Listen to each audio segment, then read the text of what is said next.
Hi, fourth grade. I hope you're doing well today and getting outside and possibly enjoying some of this nice weather that we are having. We are ready today for chapter 10. It's titled The Spell Begins to Break. Now we must go back to Mr. and Mrs. Beaver and the other 3 children. As soon as Mr. Beaver said there's no time to lose, everyone began bundling themselves into coats, except Mrs. Beaver, who started picking up sacks and laying them on the table, and said, "Now, Mr. Beaver, just reach down that ham, and here's a packet of tea, and there's sugar and some matches, and if someone will get 2 or 3 loaves out of the crock over there in the corner." "What are you doing, Mrs. Beaver?" exclaimed Susan. "Packing a load for each of us, dearie," said Mrs. Beaver very coolly. "You didn't think we'd set out on our journey with nothing to eat, did you?" "But we haven't time," said Susan, buttoning the collar of her coat. "She may be here any minute." "That's why I say," chimed in Mr. Beaver. "Get along with you all," said his wife. "Think it over, Mr. Beaver. She can't be here for 1/4 of an hour at least." "But don't we want to get as big of a start as we can possibly get?" said Peter. "If we're to reach the stone table before her." "You've got to remember that, Mrs. Beaver," said Susan. "As soon as she had looked in here and finds we're gone, she'll be off at top speed." "That she will," said Mrs. Beaver, "but we can't get there before her, whatever we do, so she'll be on a sledge and we'll be walking." "Then have we no hope?" said Susan. "Now, don't you get fussing, there's a dear," said Mrs. Beaver, "but just get 1/2 a dozen clean handkerchiefs out of the drawer. Course we got hope. We can't get there before her, but we can keep her under covers and go by ways she won't expect, and perhaps we'll get through." "That's true enough, Mrs. Beaver," said her husband, "but it's time we were out of this. And don't you start fussing either, Mr. Beaver," said his wife. "There, that's better. There's 5 loads, and the smallest for the smallest of us. That's you, my dear," she added, looking at Lucy. "Oh, do please come on," said Lucy. "Well, I'm nearly ready now," answered Mrs. Beaver at last, allowing her husband to help her into her snow boots. "I suppose the sewing machine is too heavy to bring?" "Yes, it is," said Mr. Beaver, "a great deal too heavy. And you don't think you'll be able to use it while we're on the run, I suppose?" "I can't abide the thought of that witch fiddling with it," said Mrs. Beaver, "and breaking it or stealing it as likely as not." "Oh, please, please, please do hurry," said the 3 children. And so at last they all got outside, and Mr. Beaver locked the door. "It'll delay her a bit," he said, and they set off, all carrying their loads over their shoulders. The snow had stopped, and the moon had come out when they began their journey. They went in single file, first Mr. Beaver, then Lucy, then Peter, then Susan, and Mrs. Beaver last of all. Mr. Beaver led them across the dam and on to the right of the bank of the river, and then along a very rough sort of path among the trees right down by the river bank. The sides of the valley, shining in the moonlight, towered up far above them on either hand. "Best keep down here as much as possible," he said. "She'll have to keep to the top, for you couldn't bring a sledge down here." It wouldn't have been a pretty enough scene to look at through the window, but from a comfortable armchair, and even as things were, Lucy enjoyed it at first. But as they went on walking and walking and walking, and as the sack she was carrying felt heavier and heavier, she began to wonder how she was going to keep up at all, and she stopped looking at the dazzling brightness of the frozen river with its waterfalls of ice, and at the white masses of the treetops, and the great glaring moon, and the countless stars, and could only watch the little short legs of Mr. Beaver going pad, pad, pad, pad through the snow in front of her, as if they were never going to stop. Then the moon disappeared, and the snow began to fall once more, and at last Lucy was so tired that she was almost asleep and walking at the same time, when suddenly she found that Mr. Beaver had turned away from the river bank to the right and was leading them steeply uphill into the very thickest bushes. And then, as she came fully awake, she found that Mr. Beaver was just vanishing into a little hole in the bank, which had been almost hidden under the bushes until you were quite on top of it. In fact, by the time she realized what was happening, only his short, flat tail was showing. Lucy immediately stooped down and crawled in after him.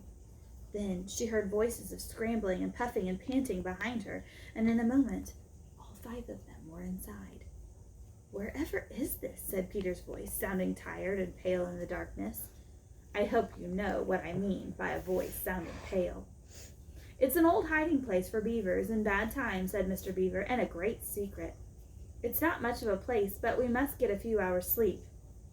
If you hadn't all been in such a plaguey fuss when we were starting, I'd have brought some pillows," said Mrs. Beaver.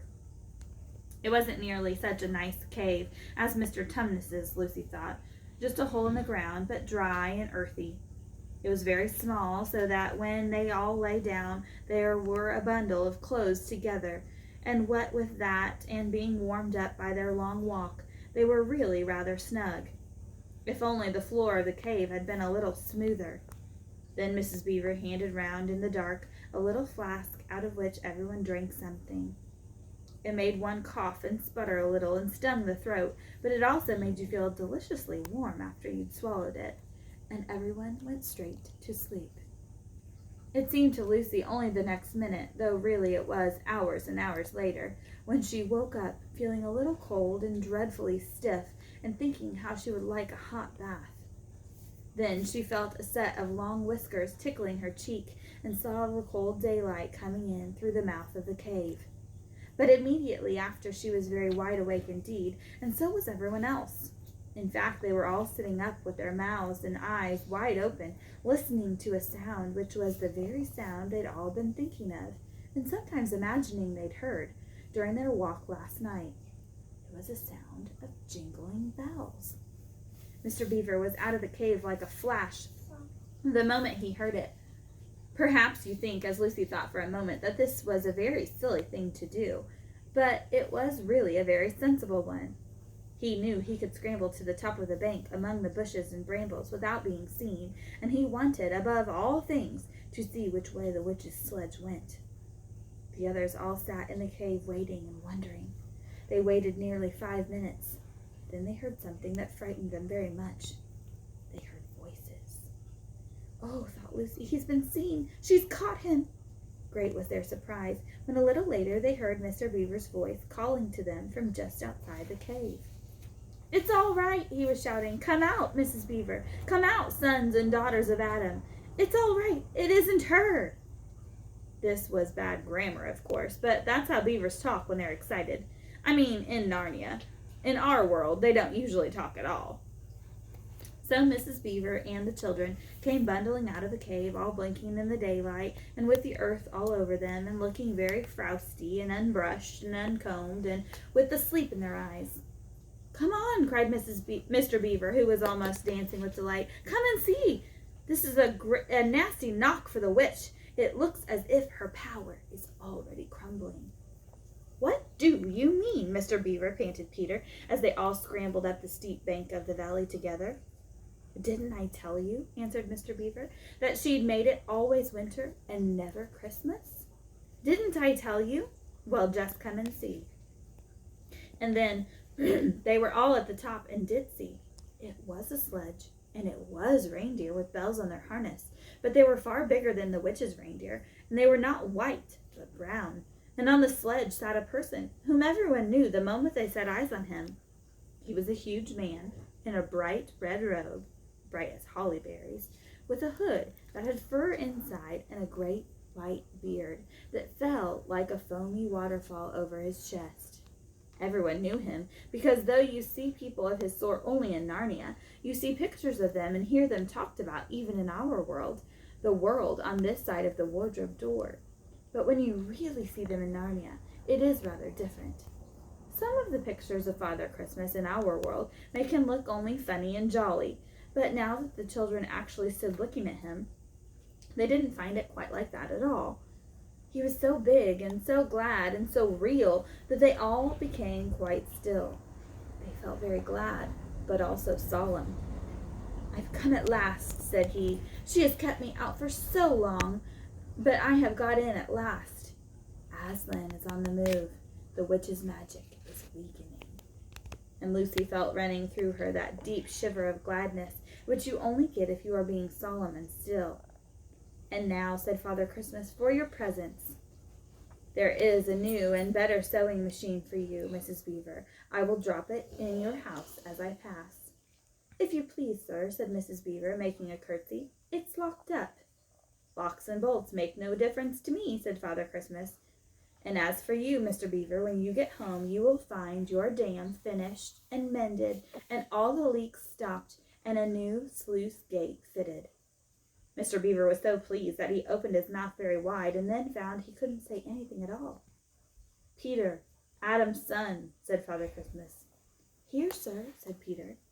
These are your presents, was the answer. And they are tools, not toys. The time to use them is perhaps near at hand. Bear them well. With these words, he handed Peter a shield with a sword.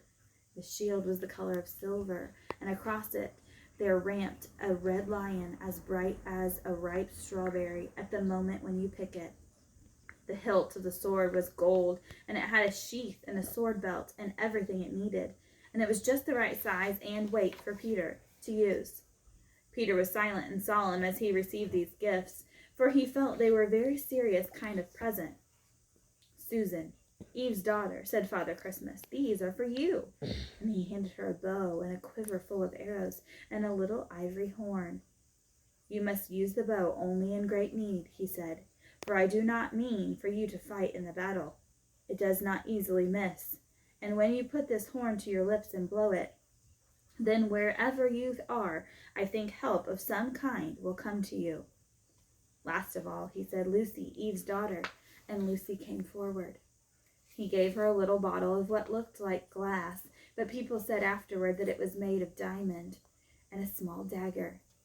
In this bottle, he said, there is a cordial made of the juice of one of the fire flowers that grow in the mountains of the sun.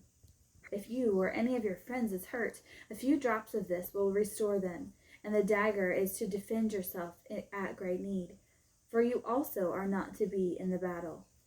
Why, sir, said Lucy, I don't know, but I think I could be brave enough.